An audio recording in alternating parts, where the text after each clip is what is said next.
you told Johnny Bellotti from 10 years ago that I would go on and create a kaiju convention here in Brooklyn, New York, I wouldn't believe it. It's totally insane to me. Like, it doesn't feel real half the time.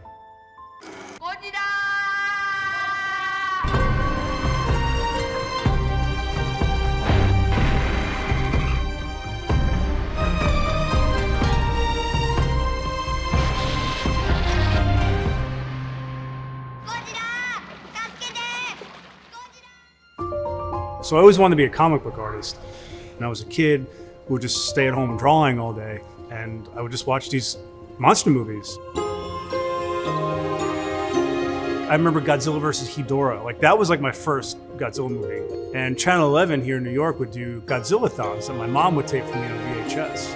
Godzilla content that I would just watch over and over as a kid. That's basically how I got into kaiju stuff. My name is John Bellotti Jr. I'm an artist named Robo7. I've been collecting Godzilla toys since I was a kid. I used to go to a comic shop in Staten Island, New York, where I'm from, and get all the Bandai toys. You know, when you're a kid, you're playing with toys, and then you sort of see a representation of toys on the screen with destruction and action and drama, and designs are very aesthetically pleasing.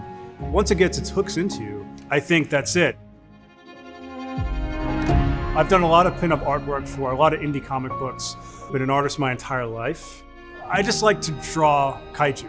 The art name Robo7, and it came from two sources. Ultra 7, which is my favorite Ultraman show of all time, and my favorite anime of all time, Giant Robo.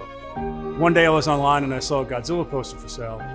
And when I found out the price, I turned into like an old Italian grandfather. I'm like, I ain't paying that much for that poster. Like, I'll do it myself. So I did my own Godzilla poster and I pulled it off. It was Godzilla versus Ghidorah. My wife pushing me to start an Instagram page, and thank God she did. You know, she was like my biggest supporter early on. Once she said that, that's when things really took off. Monster Attack Team magazine reached out and said, hey, can we publish that in our next issue? I was like, sure. You know, you're drawing, you're like, what am I doing all this for? What's the point of this? Like, I like it, but like, other people like this stuff? And geez, man, like, people really dig it. They really do. And it just continues to fuel me. And my art is clearly speaking to people. And I never thought it would. So I just try to pick stuff that I really love.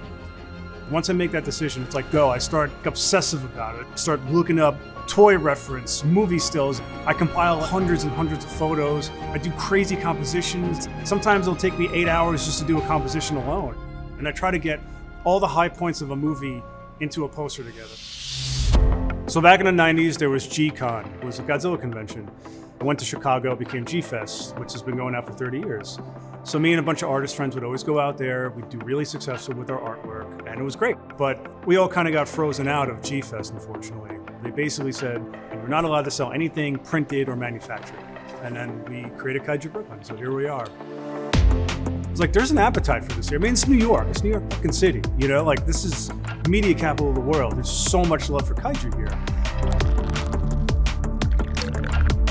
So KAIJU Brooklyn, it's about community, right? It's about community and bringing kaiju fans together. I just want to bring these people together, my friends, business contacts, professional contacts. I want to bring them under one roof and see if it can work. And people went nuts. Like, it was just seeing that community, seeing the passion, seeing it up close is crazy.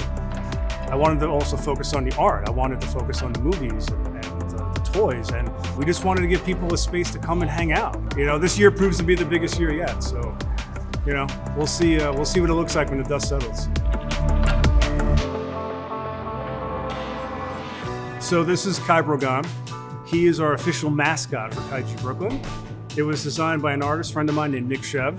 Originally, he said, well, what do you want it to look like? And I said, well, it should be relatable. And everybody knows what an upright, mutated dinosaur looks like in this country at this point.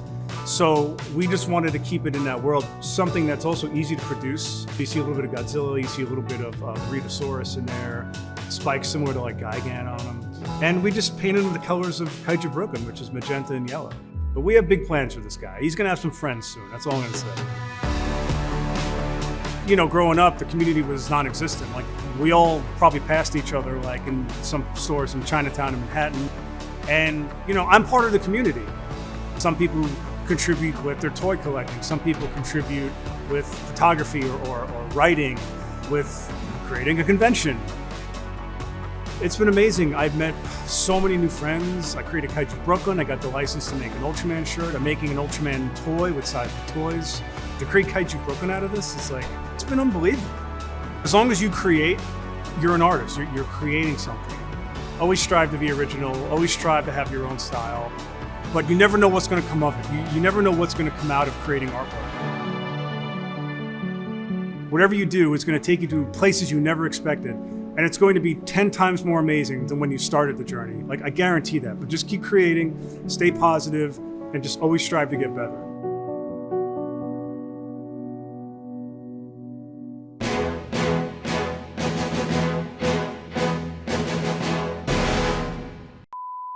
Can I take one picture of this setup? Because this is amazing. Like, I didn't know like my life would take me here. You know what I mean? Like stuff like this. Like, I'm mic'd up. Like, who gets mic'd up?